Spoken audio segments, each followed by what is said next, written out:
Thanks very much, Melina, and thank you to Auntie Agnes for your welcome to country. And Auntie Agnes talked about receiving protection. When you come to Canberra, you often do need protection. But in your particular case, can I say, when I was asked about the possibility of coming along and opening this conference, I was very keen to do it, because I think cooperatives and mutuals are great in principle, they do well in practice, and I think they have a fantastic future in Australia. Mutualism, as an idea and in practice, lies in between, but distinct of governments and markets.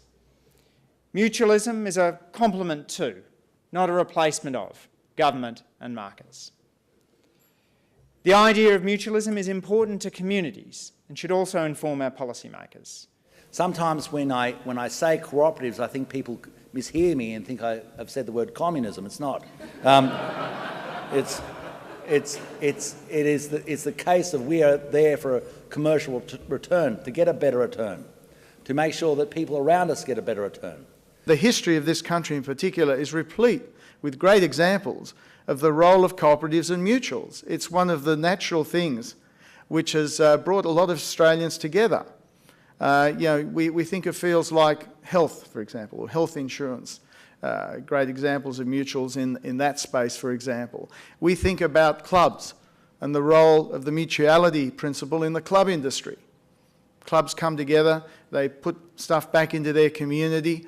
I think if you look at studies that have been done about the operations of cooperatives and mutuals, member-owned companies, if you look at structures where workers are given more of a stake in the company, I mean, the economic results are there. It's a great motivator. In fact, in some ways you can see member-owned companies where workers have more of a stake in the enterprise as a bit of a bridge over the traditional divide between labour and capital. So a lot of what you're about appeals to me because you are enterprises with purpose. Every enterprise has to have a purpose, which is just beyond the bottom line. You have to get up every day and say, I'm doing this because this is how I help the people I work with and the community I am part of. And for me, that's a tremendously motivating thing. It's what brings people into politics as well. By having an organisation where there's a shared sense of purpose, where you believe you are contributing to something bigger than yourself, and where you regard the customer as someone with whom you have a relationship, an ongoing relationship. It's not about a transaction. It's not a one-night stand. It's a long-term relationship. That is very important. Adam Smith, one of the founders of modern economics, is best known for his book, An Inquiry into the Nature and Causes of the Wealth of Nations. But in an earlier work, The Theory of Moral Sentiments, Smith gave what I think is one of the best answers to the question of how we should spend our lives. Man naturally desires not only to be loved, but to be lovely, to be that thing which is the natural and proper object of love. Talking with mainstream business people, I'm often struck by how well Smith's words encapsulate what we do. Most people don't just want to make money. They want to be the kind of person that others look up to. In Smith's formulation, most of us want to be lovely. Co-ops and mutuals, as member-owned enterprises, exist and often compete in the same market as investor-owned enterprises.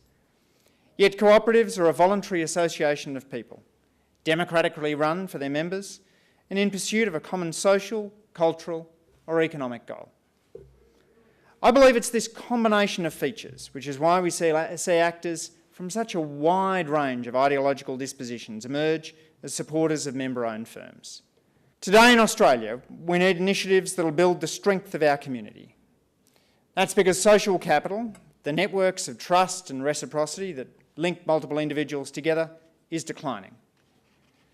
As I showed in Disconnected, we're less likely to join groups, attend church or be part of a trade union. We have fewer friends and are less likely to know our neighbours. Over the past 2 generations, social capital in Australia has waned as it has in the United States. Cooperatives are a flexible structure with the potential not only to create economic value but also to foster communities. It's my pleasure to have had responsibility for member-owned firms become part of my portfolio suite.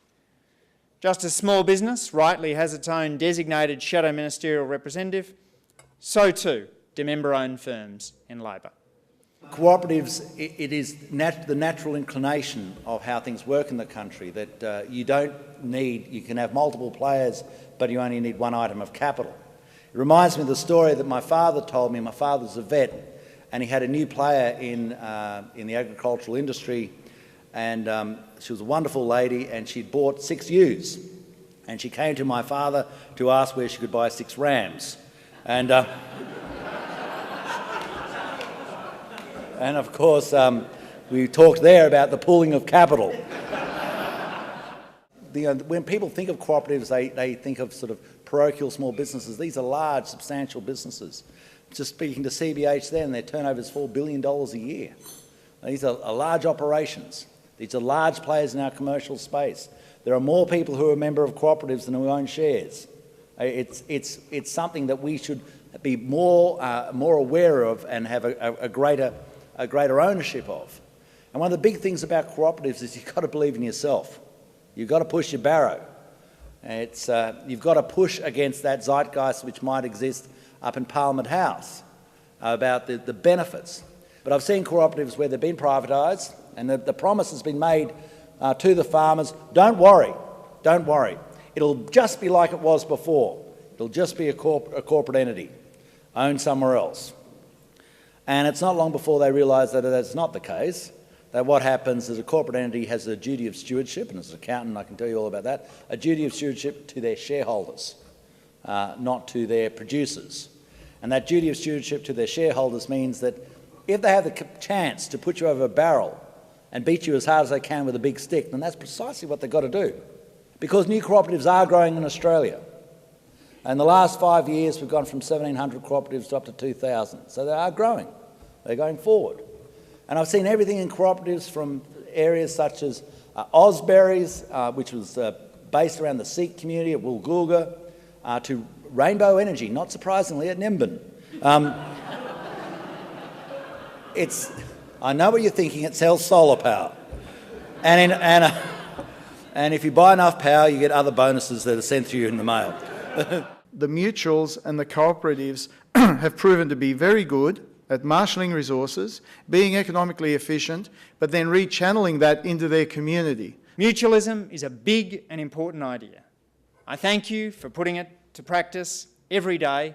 This is a vibrant business structure. It has immense relevance in Australia today. It gives the greatest power to the weakest players, and that's one of the things we like about it.